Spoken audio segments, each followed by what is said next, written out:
திமுக ஆட்சியில் இந்த தீபாவளி டெல்டா மாவட்ட விவசாயிகளுக்கு கண்ணீர் தீபாவளியாக மாறியுள்ளதாக அதிமுக பொதுச் செயலாளர் எடப்பாடி கே பழனிசாமி தெரிவித்துள்ளார்.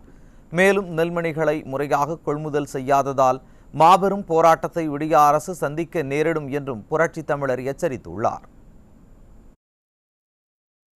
இதுகுறித்து அவர் வெளியிட்டுள்ள அறிக்கையில், அதர்மத்தை அழித்து தர்மத்தின் வெற்றியை குறிக்கும் தீபாவளி பண்டிகையை இந்தியா முழுவதும் உள்ள மக்கள் உற்சாகத்துடன் கொண்டாடி வருகிறார்கள். ஆனால் விடியா திமுக அரசின் மோசமான நிர்வாகத்தினால் இந்த தீபாவளி தமிழக விவசாயிகளுக்கு கண்ணீர் தீபாவளியாக மாறியிருப்பதாக குறிப்பிட்டுள்ளார். முந்தைய திமுக ஆட்சியில் நாள் ஒன்றுக்கு 800 மூட்டையாக இருந்த நெல் கொள்முதல் அதிமுக ஆட்சியில் 1000 மூட்டையாக அதிகரித்தும் 17% ஈரப்பதத்தை 22% உயர்த்தியும் மத்திய அரசிடமிருந்து ஆணை பெற்றும் நெல்மணிகள் கொள்முதல் செய்யப்பட்டன. ஆனால் ஸ்டாலின் மாடல் ஆட்சியில் நாளொன்றுக்கு 600 மூட்டைகள் மட்டுமே கொள்முதல் செய்யப்படுவதாக விவசாயிகள் குற்றம் சாட்டியுள்ளதாக அதிமுக பொதுச் செயலாளர் குறிப்பிட்டுள்ளார். முறையாக நெல் கொள்முதல் செய்யப்படாததால் கொள்முதல் நிலையங்களுக்கு வெளியே சுமார் 2 கிலோமீட்டர் தூரம் வரை நெல்மணிகளை கொட்டி வைத்து விவசாயிகள் காத்திருப்பதாகவும், நெல்மணிகளை பாதுகாக்க தேவையான தார்பாய்களை கூட விடியாதிமுக அரசு கொடுக்கவில்லை எனவும் அதிமுக பொதுச் செயலாளர் சாடியுள்ளார். சட்டமன்றத்தில் இது தொடர்பாக கவன ஈர்ப்பு தீர்மானம் கொண்டு வந்த போது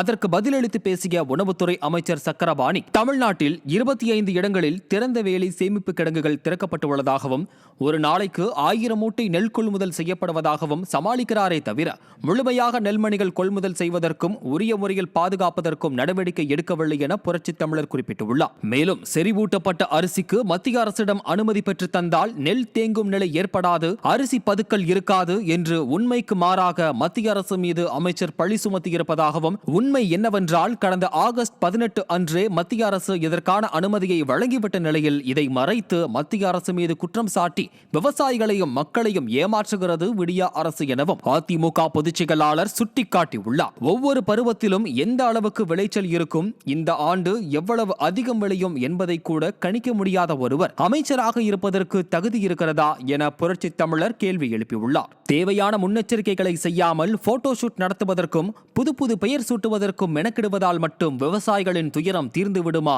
என அதிமுக பொதுச் செயலாளர் கேள்வி எழுப்பியுள்ளார். டெல்டா மாவட்டங்களில் மட்டும் சுமார் 30 லட்சம் மூட்டைகள் நெல்மணிகள் கொள்முதல் செய்யப்படாமல் சாலையில் குவித்து வைக்கப்பட்டு மழையில் நனைந்து வீணாகி வருவதாகவும், மதுரை மாவட்டத்தில் 41 நேரடி நெல் கொள்முதல் நிலையங்களை கடந்த செப்டம்பர் மாதமே திறப்பதற்கு மாவட்ட ஆட்சியர் உத்தரவிட்டும் இதுவரை ஒரு நேரடி நெல் கொள்முதல் நிலையத்தை கூட திறக்கவில்லை என்றும் அதிமுக பொதுச் செயலாளர் குற்றம் சாட்டியுள்ளார். அதிமுக ஆட்சியை போன்றே தினமும் நேரடி நெல் கொள்முதல் நிலையங்களில் 1000 மூட்டைகள் கொள்முதல் செய்ய வேண்டும் என்றும் 22% வரை ஈரப்பதம் உள்ள நெல்லை கொள்முதல் செய்ய வேண்டும் என்றும் மழையில் இருந்து பாதுகாக்க தேவையான தார்பாய்களை வழங்கிட வேண்டும் என்றும் அதிமுக பொதுச் செயலாளர் வலியுறுத்தியுள்ளார். மேலும் நெல்மணிகளை முறையாக கொள்முதல் செய்யாததால் விவசாயிகளிடத்தில் கொந்தளிப்பு ஏற்பட்டு மாபெரும் போராட்டத்தை விடியா அரசு சந்திக்க வேண்டிய சூழ்நிலை ஏற்படும் என்றும் புரட்சி தமிழர் எச்சரித்துள்ளார்.